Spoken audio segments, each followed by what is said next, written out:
Bismillahirrahmanirrahim. Assalamualaikum warahmatullahi wabarakatuh. Alhamdulillahirabbil alamin wassalatu wassalamu ala asrofil anbiya'i wal mursalin wa ala alihi wa sahbihi wasallam ajmain. Kita tidak bosan-bosannya mengucapkan puji dan syukur kehadirat Allah Subhanahu wa taala yang memberikan kepada kita nikmat kesehatan dan juga keselamatan. Salawat bering salam ke ruh junjungan kita Nabi besar Nabi Muhammad sallallahu alaihi wasallam, di mana sepatnya lah yang kita harapkan mulai daripada saat ini sampai dengan yaumil akhir. Anak kami yang kami sayangi, ini kita melanjutkan daripada materi kita yang lewat tentang muamalah. Di mana dalam hal muamalah yang harus kita pelajari dalam tujuan pembelajaran kita adalah syarat jual beli non riba. Bagaimana dalam hal jual beli itu agar terhindar daripada riba.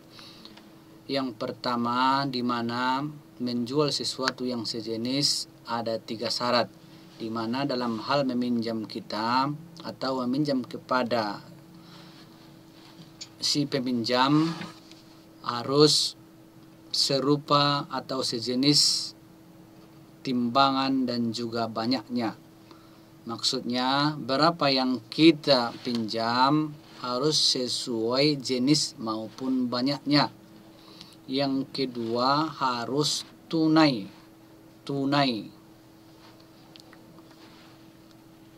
Yang ketiga, di mana timbang terima dalam akad atau ijab kabul sebelum meninggalkan majelis akad. Maksudnya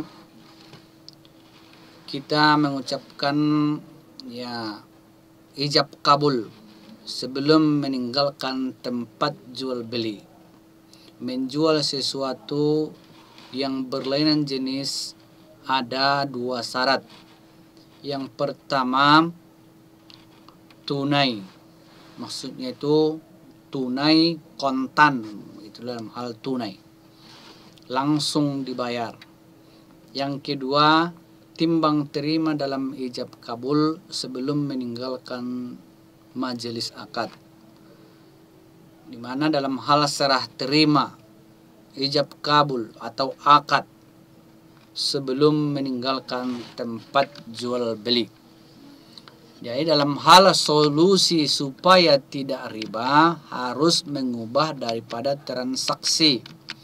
Jadi dalam hal riba bagi hasil, langsung kredit, riba gadai, riba hibah. Di mana dalam hal pengaruh negatif yang ditimbulkan dalam hal riba, di mana peminjam jatuh miskin karena eksploitasi, di mana mengambil keuntungan sepihak, dari si peminjam, sehingga peminjam jatuh miskin, tidak pernah berkembang dalam hal segi ekonominya. Yang kedua, menghalangi orang untuk melakukan usaha karena pemilik dapat menambah hartanya dengan transaksi riba, baik secara tunai maupun berjangka. Yang ketiga, terputusnya hubungan baik antar masyarakat dalam bidang pinjam meminjam. Tidak ada lagi unsur tolong menolong. Di mana dalam hal kita sebagai umat Islam, wa ta'awanu 'alal birri wat taqwa wala ta'awanu 'alal ismi wal 'udwan. Tolong menolonglah kamu dalam hal kebaikan dan jangan juga tolong menolong dalam hal keburukan. Jadi dalam hal wa ta'awanu 'alal birri, tolong menolong dalam hal kebaikan itu terputus akibat daripada riba, akibat daripada pinjam meminjam yang mengambil daripada keuntungan atau mengeksploitasi daripada peminjam. Selanjutnya anak kami, di mana memberi pinjaman jalan yang baik, jalan bagi orang kaya untuk menerima tambahan harta dari orang miskin yang lemah, di mana tidak ada saling menguntungkan. Yang menguntungkan di sini adalah orang yang kaya yang memberi pinjaman, sehingga orang kaya itu menerima tambahan, dia yang bertambah hartanya. Sementara yang miskin semakin miskin atau semakin lemah. Jadi itulah dalam hal pengaruh negatif yang ditimbulkan daripada riba. Bagaimana supaya tidak riba? Ini ada juga bagian yang ketiga dalam hal tujuan pembelajaran kita supaya tidak riba adalah syirkah atau kerjasama. Ini dalam hal kerjasama atau syirkah ada pengertian, dalil, dan rukun syirkah, di mana definisi daripada syirkah atau kerjasama dari segi bahasa.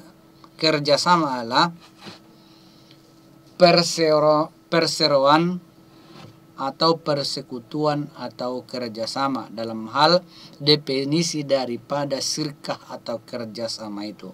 Sedangkan menurut pengertian syirkah dari istilah Islam ialah kerjasama antara dua atau lebih dalam bidang ekonomi untuk memperoleh keuntungan bersama, di mana dalam hal kerjasama itu terjadi antara dua orang atau lebih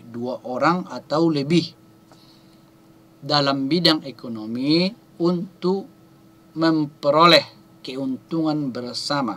Keuntungan bersama tanda kutip harus sama-sama menanggung, baik dia untung maupun rugi.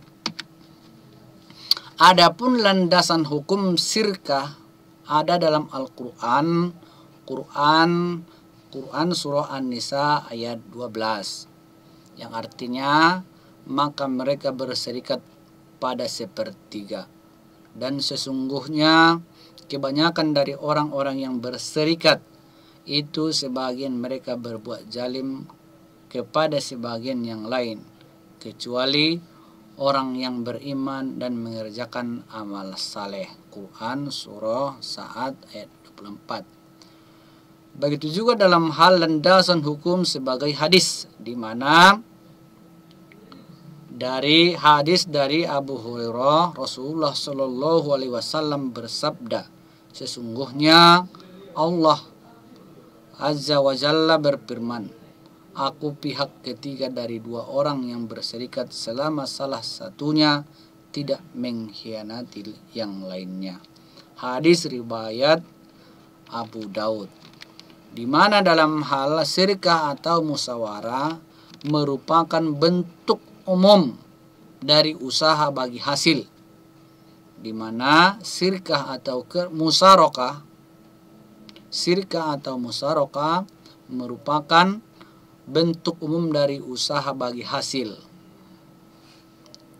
di mana dalam hal syirkah atau musyarakah sering disebut dengan syarikah atau kerjasama atau perkongsian antara dua orang atau lebih. Selanjutnya, di mana dalam hal syirkah atau musyarakah dilandasi keinginan para pihak bekerja sama untuk meningkatkan nilai aset yang dimiliki secara bersama-sama. Berarti dalam hal syirkah atau serikat kerjasama atau kongsi adalah keinginan yang sama untuk meningkatkan nilai jual atau aset yang dimiliki secara bersama-sama. Termasuk dalam golongan ini adalah semua bentuk usaha yang memadukan seluruh bentuk sumber daya serta melibatkan minimal 2 atau lebih. Di mana dalam hal syirkah atau musyarakah melibatkan 2 orang atau lebih. Kalau lebih banyak pun termasuk dalam hal kategori syirkah atau musyarakah, di mana saling memberikan modal dan juga hasilnya harus dibagi bersama, dan bagaimana kesepakatan awal. Syirkah atau musyarakah, kontribusi para pihak dapat berupa dana, aset penjualan, entrepreneurship atau kepemimpinan skill, properti, dan sebagainya yang dapat dinilai dengan uang. Di mana dalam hal kerjasama atau perkongsian ini bisa berupa dana, bisa berupa jasa atau dalam hal penjualan, bisa dalam hal kepemimpinanmu,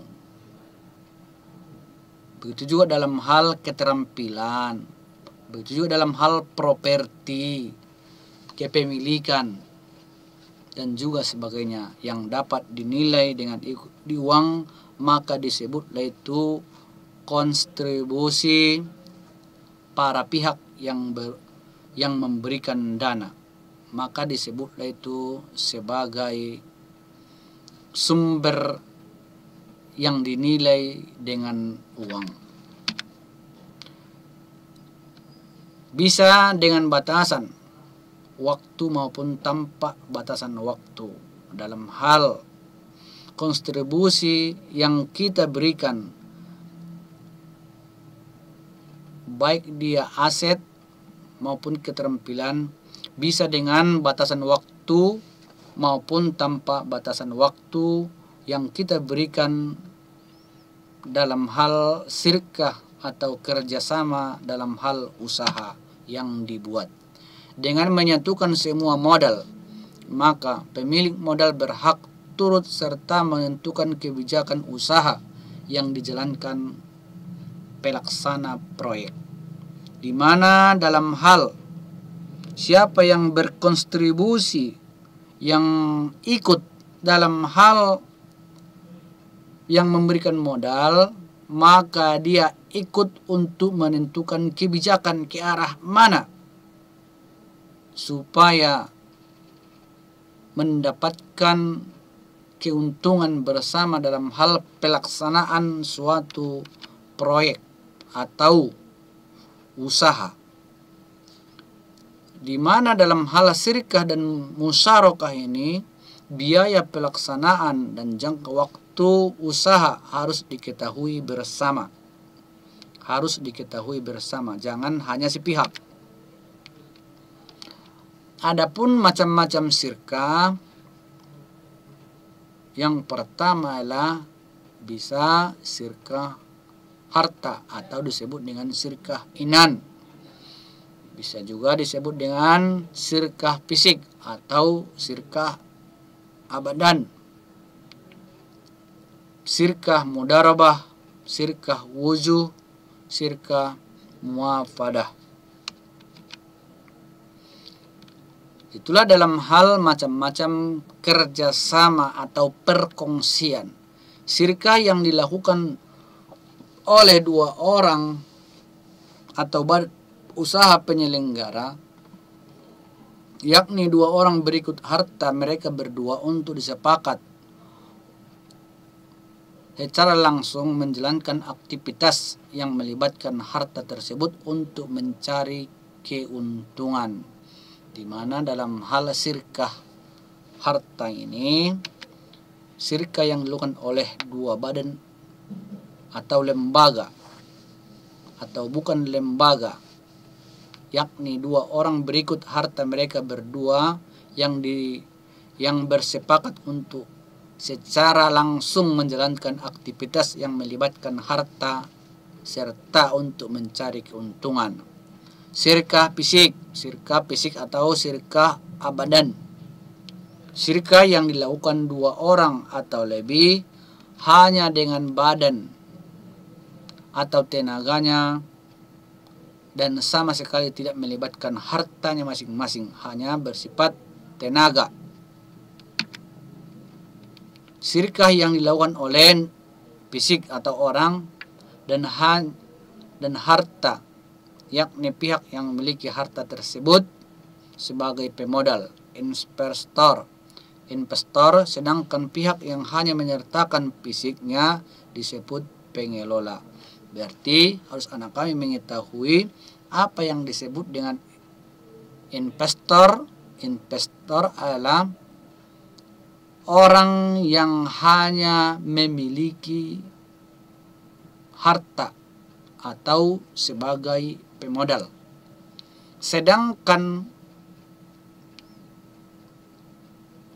fisik yang ikut serta dalam hal mengelola daripada usaha itu, maka disebut sebagai pengelola atau fisiknya yang tinggal di situ, bukan sebagai investor atau yang memberikan modal. Syirkah wujud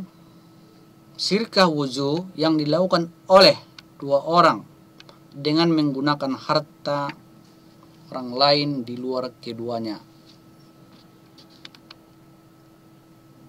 Syirkah muafadah adalah bersirkahnya dua pihak dalam semua macam syirkah yang ada dalam Islam. Misalnya berkumpulnya antara syirkah inan, syirkah abadan, syirkah mudarabah, dan syirkah wujuh. Dalam hal syirkah pertanian, maka harus ada musaqah. Musaqah adalah bentuk kerjasama di mana orang yang mempunyai kebun memberi kebunnya kepada orang lain atau petani agar dipelihara dan menghasilkan yang dapat dari kebun itu dibagi dua menurut perjanjian sewaktu akad. Jadi dalam hal musaqah ini adalah bentuk kerjasama di mana orang yang mempunyai kebun memberikan kebunnya, orang mempunyai lahan memberikan lahannya, bisa juga disebut begitu, agar dipelihara dan penghasilan yang didapat dari kebun itu dibagi menurut perjanjian sewaktu pertama melakukan akad. Mujara'ah adalah kerjasama dalam pertanian berupa paruan sawah atau ladang seperdua atau sepertiga atau lebih atau kurang. Sedangkan benih atau bibit tanaman dari pekerja atau petani.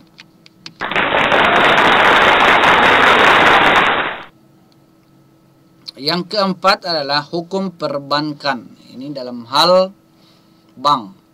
Ada di sini yang harus anak kami ketahui dari segi pengertian rukun dan dalil. Di mana perbankan atau bank dalam Islam lebih populer disebut dengan istilah bank syariah. Bank syariah adalah bank yang beroperasi sesuai dengan prinsip-prinsip syariah Islam. Bapak ulangi, di mana dalam hal bank syariah adalah bank yang beroperasi sesuai dengan prinsip-prinsip syariah Islam, atau bank yang tata cara beroperasinya mengacu kepada ketentuan Al-Quran dan hadis. Jadi beda daripada bank syariah dengan bank konvensional, di mana bank konvensional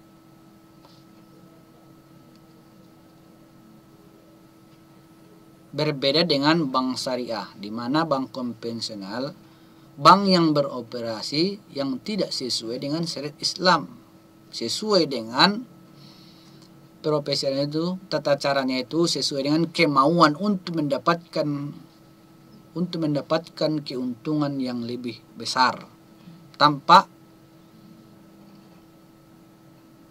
mempunyai prinsip-prinsip syariat Islam. Syariah adalah jalan Allah seperti yang ditujukan oleh Al-Quran dan As-Sunnah atau hadis.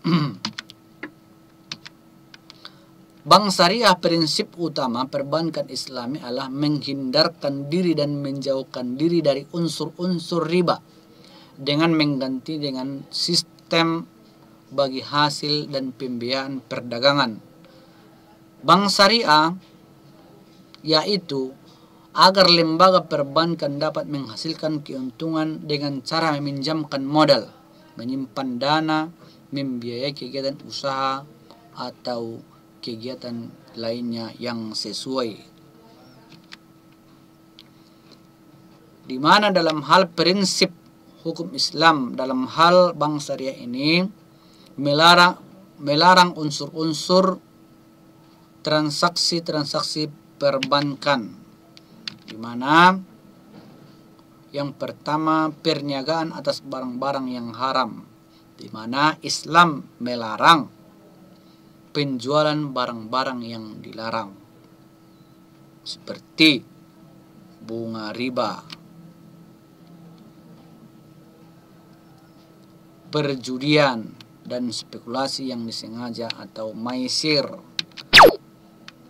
Maisir maksudnya itu mengundi, titipan dana, mudharabah atau bagi hasil, sirkah kerjasama dalam hal konsep pembiayaan Islam, mudharabah penjualan oleh bank, pembelian oleh nasabah, qardan hasan pinjaman lunak bagi orang miskin. Di mana dalam hal perbedaan antara konvensional dengan bank syariah, yang pertama adalah bank syariah berdasarkan margin keuntungan, di mana sedangkan bank konvensional memakai perangkat bunga atau bagi hasil. Ini dalam hal perbedaan antara bank syariah dengan bank konvensional.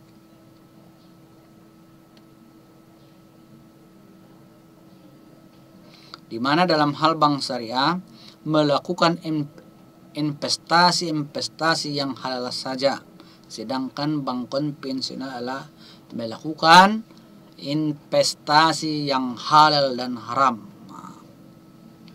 Tidak mementingkan yang baik maupun yang buruk. Itu dalam hal konvensional. Di mana dalam hal pengerahan dan penyaluran dana harus sesuai dengan syariat Islam yang diawasi oleh Dewan Pengawas Syariah. Sedangkan konvensional, bank konvensional tidak terdapat Dewan Pengawas Syariah atau sejenisnya. Perbedaan-perbedaan daripada bunga dan juga bagi hasil dalam hal syariat Islam ini, di mana bunga bank konvensional penentuan bunga dibuat pada waktu akad tanpa berpedoman pada untung rugi. Sedangkan bagi hasil bank Islam, penentuan besaran risiko bagi hasil dibuat pada waktu akad dengan berpedoman pada kemungkinan untung rugi. Maksudnya dalam hal bagi hasil itu, apabila ada untung maka harus dibagi bersama, dan apabila ada rugi harus ditanggung bersama. Di mana sedangkan pada bank konvensional berpedoman kepada waktu akad, di mana pada waktu akad apabila tidak ada menanggung rugi, maka pada saat rugi tidak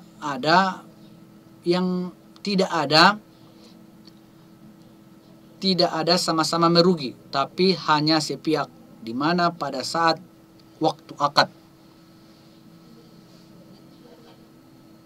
Sedangkan bank Islam atau bank syariah itu berpedoman kepada kemungkinan yang terjadi. Apakah dia untung atau rugi. Kalau untung sama-sama dibagi, kalau rugi sama-sama ditanggung. Itulah dalam hal perbedaan mendasar daripada bank konvensional dengan bank syariah. Anak kami, dalam operasional bank syariah di Indonesia, di mana ada 3: penghimpun dana, penggunaan dana, jasa layanan perbankan. Di mana dalam hal penghimpun dana atau wadiah mudharabah ini ada dalam hal titipan dana atau tabungan atau deposito. Bagaimana kita agar terhindar daripada yang bisa jadi haram. Produk pembiayaan finansial, pembiayaan yang wajar. Ini ada mutaqah atau tidak bersyarat, di mana dalam hal dana dari masyarakat yang akan dikelola bank yang disalurkan untuk usaha kepada nasabah. Ini dalam hal pembiayaan sesuai dengan Islam, di mana dalam hal produk pembiayaan atau financing adalah pembiayaan utang, barang-barang, barang dan uang, uang dan barang, uang dengan uang dalam hal pembiayaan. Ini barter. Ini dalam hal pembiayaan dalam hal Islam. Jadi dalam hal pelajaran kita ini, yang kita pelajari ini adalah kerjasama dalam hal Islam agar terhindar daripada perbuatan yang haram yang bisa merugikan daripada orang lain. Baik anak kami, itu saja dulu dalam hal materi kita dalam hal muamalah ini. Mudah-mudahan anak kami bisa memahami dan juga mempelajari. Kita sama-sama mempelajarinya nanti pada saat tatap muka waktu normal. Jadi anak kami, Bapak harapkan kepada anak kami agar belajar dan terus membaca mengenai materi kita ini, dan juga kalau ada pertanyaan sama-sama kita jawab nanti di waktu normal di kelas kita. Wabillahi taufiq wal hidayah. Assalamualaikum warahmatullahi wabarakatuh.